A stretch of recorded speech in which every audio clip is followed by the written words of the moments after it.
കർത്താവ് നിഷ്കളങ്കരുടെ ദിനങ്ങൾ അറിയുന്നു. അവരുടെ അവകാശം ശാശ്വതമായിരിക്കും.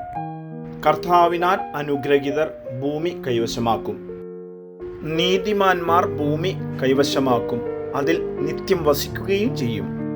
കർത്താവിനെ കാത്തിരിക്കുക, അവിടുത്തെ മാർഗത്തിൽ ചരിക്കുക. ഭൂമി അവകാശമായി തന്ന് അവിടുന്ന് നിന്നെ ആദരിക്കും.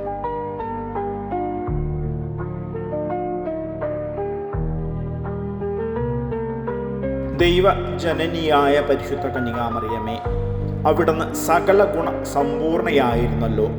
ഞങ്ങളുടെ വിശ്വാസം ക്ഷയിക്കുകയും പ്രത്യാശ ബലഹീനമാകുകയും സ്നേഹം മന്ദീഭവിക്കുകയും ചെയ്യുമ്പോൾ അവിടുത്തെ അത്ഭുതകരമായ മാതൃക ഞങ്ങൾക്ക് ശക്തി നൽകട്ടെ.